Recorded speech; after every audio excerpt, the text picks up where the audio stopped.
Sir తిరుమలలో అక్రమాలు జరుగుతున్నాయంటూ సాక్షి ఒక కథనం రాసింది సార్. ఆ కథనంలో ఏంటంటే సార్ లోకేష్ గారి రైట్ హ్యాండ్ లక్ష్మణ్ రావు అనే ఒక వ్యక్తే ఈ తిరుమలలో మొత్తం కూడా చూసుకుంటున్నారు. అన్ని కార్యక్రమాలకు అతనే బాధ్యుడు.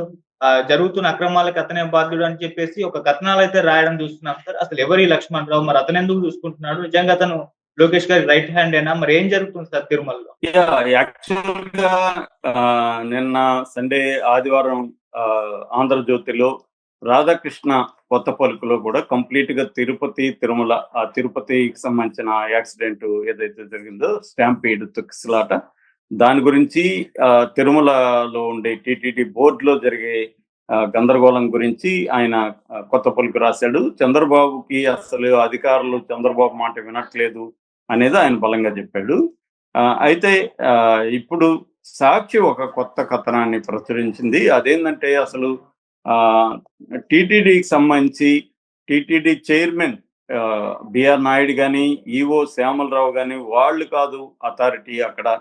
ఒక పర్సన్ ఉన్నాడు, అతను రాజ్యాంగేతర శక్తిలాగా అక్కడ కూర్చున్నాడు, మొత్తం అతనే చూస్తున్నాడు అనేది ఒక కథనాన్ని తీసుకొచ్చింది. అది ఎవరు లక్ష్మణ లీలలు అని పెట్టింది టైటిల్ కూడా. లక్ష్మణ లీలలు లక్ష్మణ ఎవరు అంటే ఆయన పేరు లక్ష్మణరావు. ఆయన లోకేష్ మనిషి, ఆయనను అక్కడ పెట్టారు. అట్లాగే గతంలో 2014 అండ్ 19 మధ్య తెలుగుదేశం ప్రభుత్వం ఉన్నప్పుడు ఫైబర్ నెట్ స్కామ్ లో పెద్ద ఎత్తున వేమూరి హరికృష్ణ ఆయన A1గా ఉన్నాడు దాంట్లో.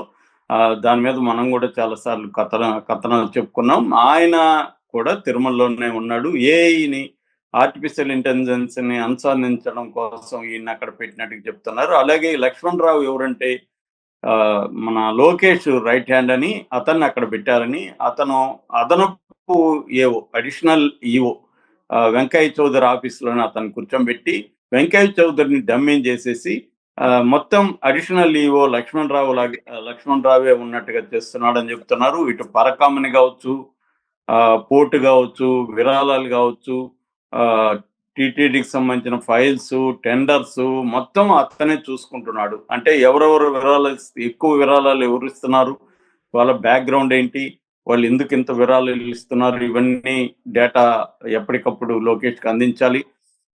అట్లాగే అక్కడ టెండర్లు అవన్నీ కూడా లోకేష్కి, అంటే లోకేష్ డైరెక్ట్ గా లక్ష్మణ్ రావు టచ్ లో ఉంటాడు.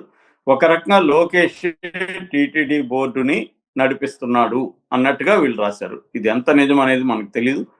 దీని వాళ్ళు వీడియో సాక్ష్యము, ఫోటో సాక్ష్యాలు కూడా చూపించారు. అతను ప్రత్యేక కుర్చీ వేసి అతను కూర్చోబెడుతున్నారు. అతనికి సంబంధం లేని ఒక అవుట్ సైడర్ని పాలక మండలిలో వ్యవహారాల్లో సమావేశాల్లో కూడా ఎలా కూర్చోబెడుతున్నారు అనేది సాక్షి ప్రశ్నించింది. అంటే అక్రమాలు జరగడానికి ప్రధాన కారణం, మొన్న అక్కడ సమన్వయ లోపానికి కూడా ప్రధాన కారణము లోకేష్ మనుషులే అక్కడ అని. యాక్చువల్గా బిఆర్ నాయుడు కూడా లోకేష్ మనిషి. బిఆర్ నాయుడిని కూడా లోకేషే అపాయింట్ చేశాడని, చంద్రబాబుకి ఇష్టం లేకపోయినా కూడా ఆయన పెట్టారు అనేది, ఆయనకేమో ఎటువంటి పరిపాలనా అనుభవం లేదు అనేది ఇప్పుడు వార్తలు బయటకు వస్తున్నాయి. రెండోది ఆంధ్రజ్యోతి, ఈనాడు కూడా రాసింది ఏంటంటే చంద్రబాబు ఎదురుగానే ఇటు బిఆర్ నాయుడు కానీ తర్వాత ఈవో శ్యామలరావు ఇద్దరు కూడా చాలా తీవ్రంగా ఆర్గ్యుమెంట్స్ చేసుకున్నారని, నా మాట నువ్వనట్లేదు, నీ మాట నేననట్లేదు అన్నట్టు వాళ్ళు ఆర్గ్యూ చేసుకున్నారని చెప్తున్నారు.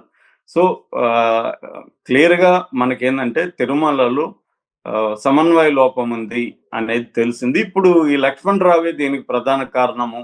ఎందుకంటే అతను ఒక రాజ్యాంగేతర శక్తిగా టీటీడీని కంప్లీట్ గా లక్ష్మణ్ రావు నడుపుతున్నాడు. లక్ష్మణ్ రావు వెనక లోకేష్ ఉన్నాడు. అంటే ఒక రకంగా లోకేష్ కంట్రోల్లో ఉంది టెండర్స్ కావచ్చు అవన్నీ. అంటే ఏదైనా స్కామ్ రేపు బయటకు పోనీయకుండా లక్ష్మణ్ రావు ప్లానింగ్ చేయడానికి ఆయన అక్కడ కూర్చోబెట్టారు.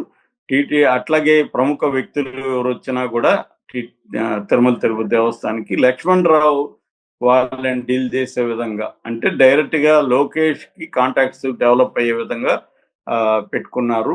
సో వాళ్ళకి ఏమన్నా కావాలన్నా లక్ష్మణ్ రావు చూసుకుంటాడు. అలాగా లోకేష్ డైరెక్ట్ గా ఒక మనిషిని పెట్టుకున్నాడు అనేది సాక్షి చెప్తుంది. ఇక్కడ మన లాంటి వాళ్ళకి వచ్చే డౌట్ ఏంటంటే బిఆర్ నాయుడు లోకేష్ మనిషి, తర్వాత ఈవో కూడా ఆంధ్రప్రదేశ్ గవర్నమెంట్ అపాయింట్ చేసిన వాళ్ళు ఉంటారు. సో వాళ్ళిద్దరూ ఈయన మనుషులు అయినప్పుడు మళ్ళీ ఒక సపరేట్ లక్ష్మణరావు అవసరం ఏముంది వీళ్ళకి? వాళ్ళే ఈయన చెప్పినట్టు, లోకేష్ చెప్పినట్టు వాళ్ళిద్దరు వింటారు కదా! సో, ఇప్పుడు బిఆర్ నాయుడు లోకేష్ చెప్పినట్టు వింటాడు. అట్లాగే ఈవో వింటాడు. మరి వాళ్ళిద్దరు వినేటప్పుడు మళ్ళెందుకు ఇంకొకతను అని డౌట్ వస్తుంది. ఇక్కడ ఏందంటే ఈవో వచ్చి చంద్రబాబు అపాయింట్ చేసిన మనిషి. అందుకని ఈవో లోకేష్ అపాయింట్ చేసిన బిఆర్ నాయుడిని పెద్దగా కేర్ చేయట్లేదు. అట్లాగే పాలక మండలిలో ఉండే చాలా మంది కూడా ఆయన కంటగింపుగా, ఇబ్బందికరంగా మారాడు. ఎందుకంటే మామూలుగా పాలక మండలి అంటేనే అనేక మిస్యూజ్ జరుగుతుంటాయి. దర్శనాలు, స్పెషల్ దర్శనాలు, విఐపి దర్శనాలు చేయించడం, రకరకాల అక్రమాలకి తెరలేపుతారు. సో దానికి ఆయన సహకరించాలి. ఈవో గాని, అధికారులు గాని సహకరించకపోతే వీళ్ళ అనుకున్నట్టుగా వీళ్ళు చేయలేరు. అక్కడ క్లాషెస్ వస్తున్నట్టుగా మనకి కనబడుతుంది. సో ఇప్పుడు ఈ కొత్త కథనం అనేది ఒక సంచలనం క్రియేట్ అయింది. మొత్తం సోషల్ మీడియాలో కూడా ఎవరి లక్ష్మణరావు అని చర్చించుకుంటున్నారు. నిన్న ఇంకొక కథనం కూడా ఈనాళ్ళు వచ్చింది.